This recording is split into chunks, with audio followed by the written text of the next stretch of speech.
father was a good man. He could be a hard man.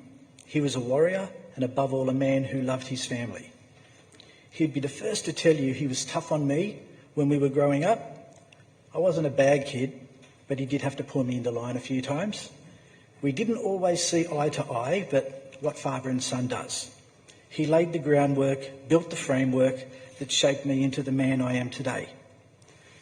As a young boy, I remember cracker nights in the backyard of Cartwright Avenue, barbecues at Christmas, and the family trips to Eden to visit his sister and his parents. I remember how horrified he was when I went against the family and started to follow the Roosters. Ladies and gentlemen, my name is Len Coles and I'm a member of the Lancers Museum and Committee. I do humbly apologise for running late. Prosser is lying there thinking, you dopey officer bastard. I didn't turn up late for my funeral, but you bloody did. Thanks, Bill. Bev, Martine, Mark, Ryan, Jacinda, Riley and Declan, you've lost a husband, a father, a grandfather, and the regiment has lost a great soldier and a comrade. I've known Bill for over 50 years and I'll miss him greatly. I first met Bill in the early 70s when he was a sergeant in C Squadron. He was profane, bold, forthright and no nonsense, a typical tank troop sergeant. I'm glad I never served under him. He had a strong personality and was, as we all know, very blunt at times. But he had a soft spot for his child bride. He used to say to us, got to go fellas, can't keep the child bride waiting. That was Bill. He was very proud of his son and daughter and his grandchildren, and he often spoke to him about them. Bill shortly left after I met him when the regiment lost the Centurions. He didn't want to play with the APCs. They were taxis. He wasn't going to be in taxis. However, he didn't stay away long and returned to the Lancer Museum in 1992. He worked on the different vehicles that we had, and he eventually joined the Museum and the Lancer Association Committee. During that period, I got to know him better and we became good friends, even though I was an officer. He hated officers. I don't know why. Because in our museum and association, we don't have rank.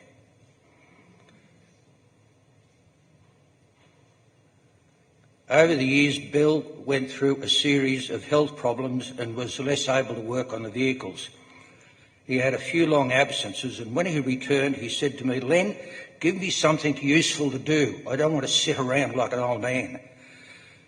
So I gave him the inevitable task of sorting out our technical library and our radio technical stall.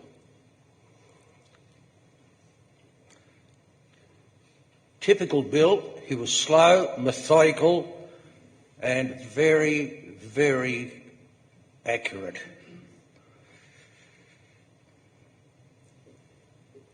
The library and our radio tech store are a tribute to Bill, and even as early as this morning when we were working on a vehicle, I opened up the cabinet that he'd set up and I thought, thanks Bill, we know it's all here. His attendance dropped over recent years when he stopped driving and he couldn't drive. So his mate, Chris Pidcock, would bring him in so he could continue his good work.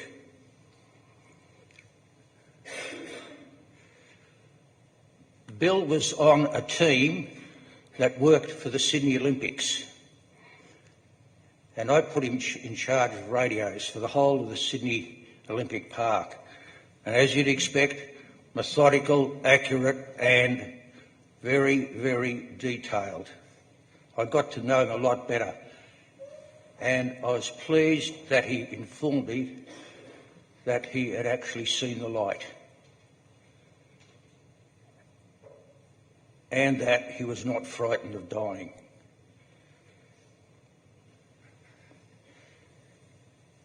That was 2000 when he came up to me and said, "Len, I want you to deliver a eulogy at my funeral." And he said, "Don't open it." Well, of course, I got home and opened it. Because William did not like people to get things wrong. So I'll read this out to you. This is his history, his service.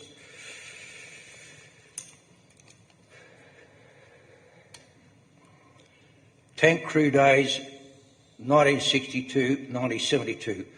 For Len Coles to assist the eulogy. 1962, and this is all Centurion.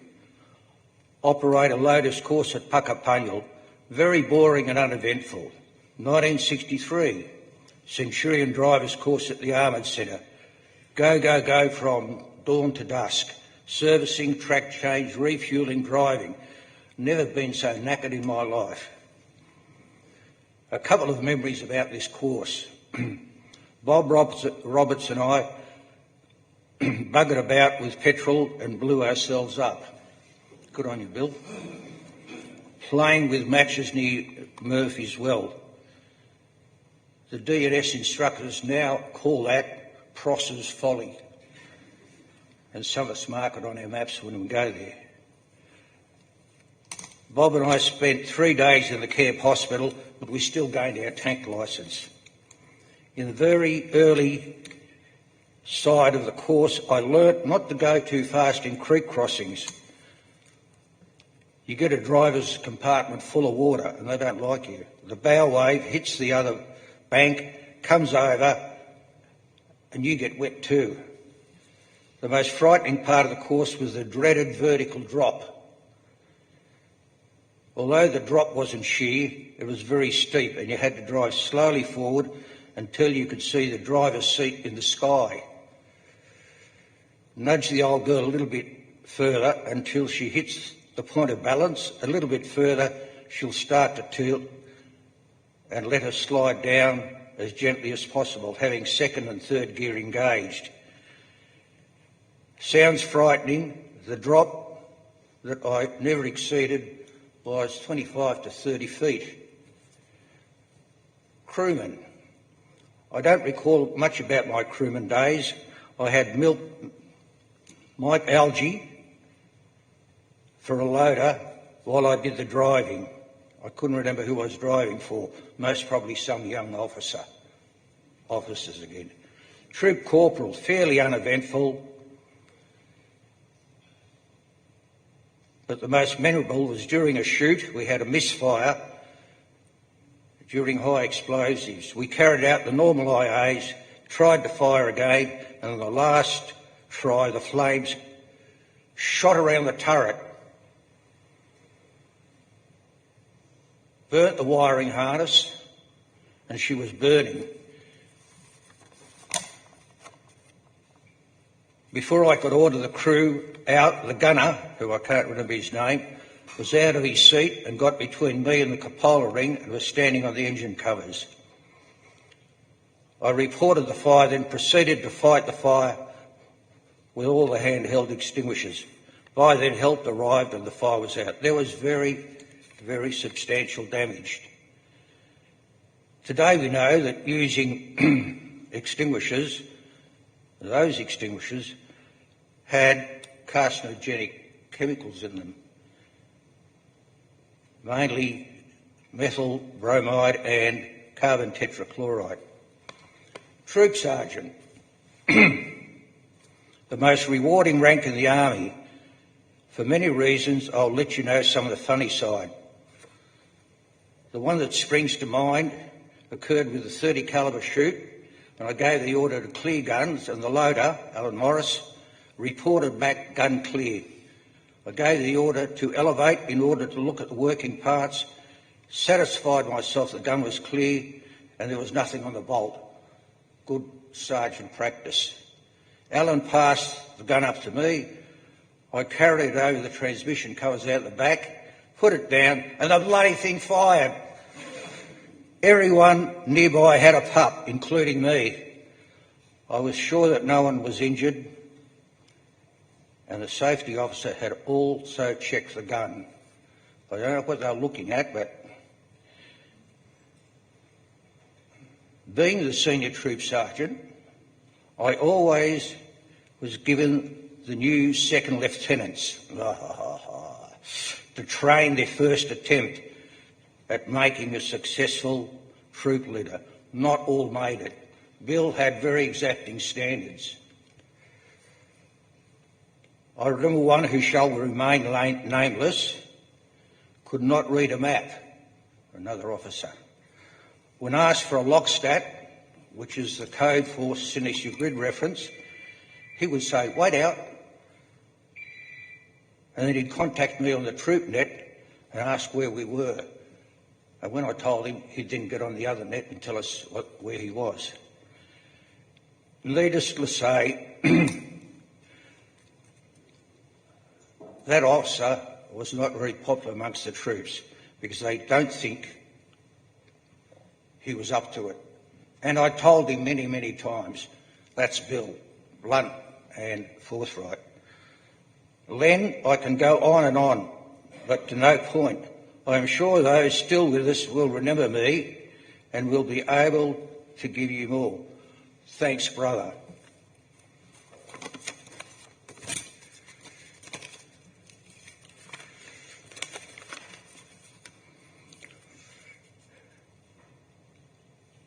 Bill's wish was to have his ashes scattered on the regimental parade ground, and that will be done as soon as Bev is ready for us to do so. It will be my privilege to do that.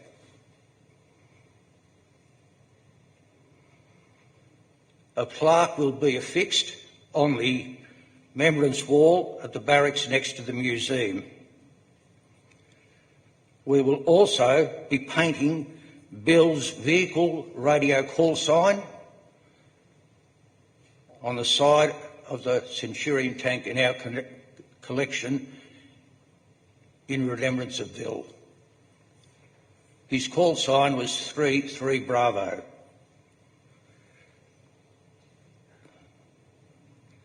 Again, I pass my deep condolences to Bev, Martine, Mark and the rest of the family. I will miss the ugly old bugger. Bill, stand at ease, rest. Thank you. Good afternoon. It's my privilege to do this tribute on behalf of Ingleburn RSL Club, our sub-branch, and RSL New South Wales. Their bodies are buried in peace and their name liveth forevermore. Bill's record of service. When you get to my age, you've got to put them on.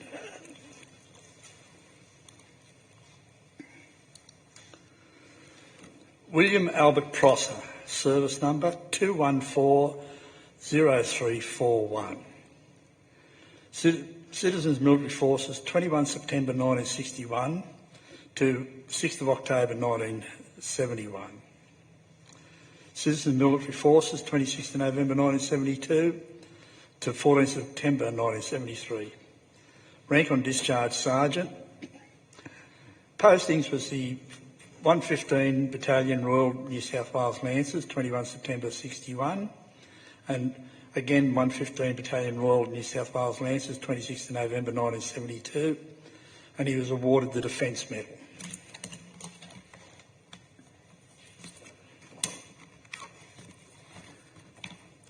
O valiant hearts, who to your glory came, through dust of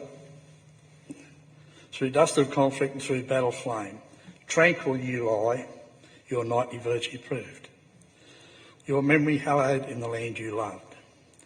This poppy, the hour has come for rest. This poppy is an emblem of sacrifice, the symbol offered in our service of one's country. There's a link between our comrade and us who remain. We will place it here in remembrance.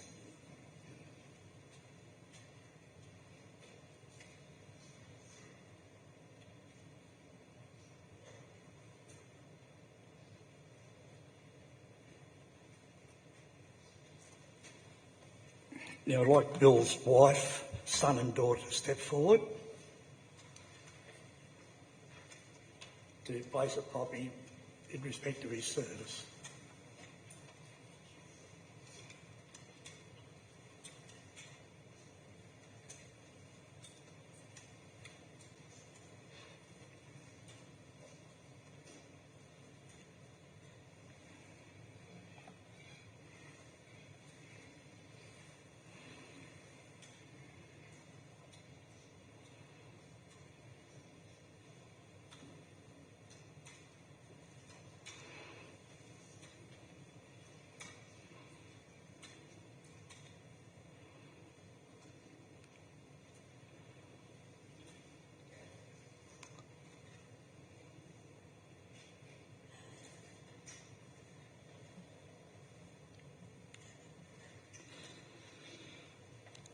Now I'd ask Fran O'Donoghue to step forward to place a poppy on behalf of Ingerburn RSL sub-branch, followed by all ex and returned service members.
Very shortly I'll be reciting the ode, which will be followed by the last post, a short silence, and then the Reveille, or the Rouse now. The Reveille's only ever played on Anzac Day mornings. In the context of this service, the last post represents the end of Bill's mortal life and the Rouse the start of his spiritual life. Now I'd like to ask everybody, if you can, be upstanding. Thank you.